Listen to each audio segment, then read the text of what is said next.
আমরা আমাদের ভিডিও টাইটেলটা কমেন্ট থেকে কালেকশন করেছি, হরেক রকমের কমেন্ট।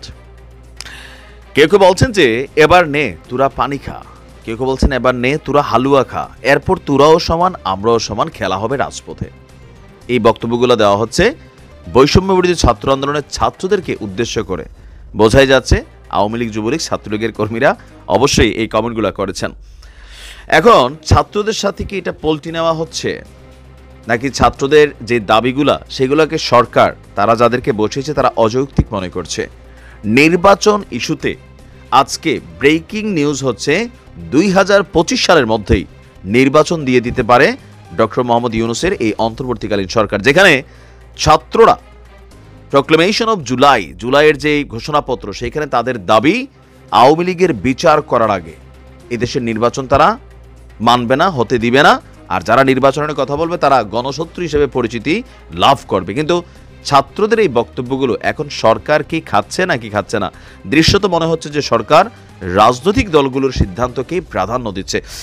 দর্শক, কিছুক্ষণ আগে আমাদের সরকারের যারা প্রেস সচিবরা আছেন বা আরও বিভিন্ন মানুষরা আছেন তারা একটা সংবাদ সম্মেলন করেছেন। তারা বলছে যে রাজনৈতিক দলগুলো বেশি সংস্কার না চাইলে চলতি বছরের ডিসেম্বর মাসের মধ্যেই জাতীয় সংসদ নির্বাচন হবে।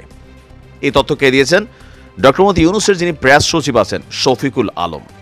আর যদি সংস্কার চায় তাহলে আরও 6 মাস। তার মানে গেল কয়েকদিন আগে আমাদের প্রধান উপদেষ্টা ডক্টর মোহাম্মদ ইউনূস তিনি যে বক্তব্যটি দিয়েছেন যে 2025 ডিসেম্বর অথবা যদি সংস্কারের পরিমাণ আরেকটু বাড়ে তাহলে জুন 2026 এর মধ্যেই নির্বাচন হবে। এখন আমাদের বিএনপি সহ জামাত কি খুব বেশি সংস্কার চাইছে? না, তারা প্রত্যেক কথাবার্তা এবং কি ফেব্রুয়ারি মার্চ থেকে তারা কিন্তু রাজপথে নামার, তারা সরকারের বিরুদ্ধে অ্যাকশনে যাওয়ার, কোথাও কোথাও মির্জা ফখরুল ইসলাম বলছেন যে 5ই আগস্টের মতন আবারও রাজপথে নামতে হবে। তো স্বাভাবিকভাবে রাইট নাও বিএনপি যদি মোড় নেয় এই সরকারের জন্য কঠিন একটা পরিস্থিতি তৈরি হবে, সংঘর্ষ তৈরি হবে, রাজপথ রক্তাক্ত হবে, বৈষম্য বিরোধী ছাত্ররা মারা যাবে, বিএনপির নেতাকর্মীরা মারা যাবে, কারণ সংঘর্ষটা অনেক বড় ধরনের হবে যেভাবে আমরা বুঝতে পারছি। অন্তর্বর্তী সরকার একটা রোডম্যাপ দিয়েছেন উল্লেখ করে প্রেস সচিব বলছেন সেই রোডম্যাপের মাধ্যমেই দেশের মানুষের জন্য একটি জন আকাঙ্ক্ষা তৈরি করা সম্ভব হয়েছে। নির্বাচনের ক্ষেত্রে দুটি সময় বেঁধে দেওয়া হয়েছে। রাজনৈতিক দলগুলো বেশি সংস্কার না চাইলে চলতি বছরের মধ্যেই আপনার নির্বাচন দিয়ে দেওয়া হবে।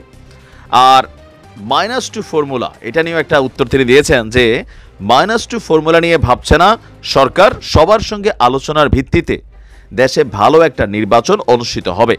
আওয়ামী লীগের পতন এবং অন্তর্বর্তী সরকার দায়িত্ব নেওয়ার পর থেকে দেশের মানুষের মধ্যে আকাশচুম্বী আকাঙ্ক্ষা তৈরি হয়েছে, কথা সত্য। তাদের আকাঙ্ক্ষাকে বাস্তবায়নে আমরা কাজ চলে যাচ্ছি। অর্থনীতিতে যে গতিতে এগোচ্ছিল, রিজার্ভ থাকার কথা ছিল 20 বিলিয়ন, কিন্তু বর্তমানে আছে 22 বিলিয়ন। ইভেন জুলাই আগস্টের গণহত্যায় জড়িত ব্যক্তিদের রাজনীতি করার কোনো অধিকার নেই মন্তব্য করে তিনি বলছেন লুটপাট, দুর্নীতি, জুলাই আগস্টে গণহত্যায় জড়িত ব্যক্তিদের রাজনীতি করার কোনো অধিকার নেই। এটা তিনি বলতে পারেন, কিন্তু এটার নির্ধারণ করার দায়িত্ব হচ্ছে আদালত, পাশাপাশি নির্বাচন কমিশন। তারা বাট ফাইনালি সবকিছু আদালতের উপরই কিন্তু নির্ভরশীল।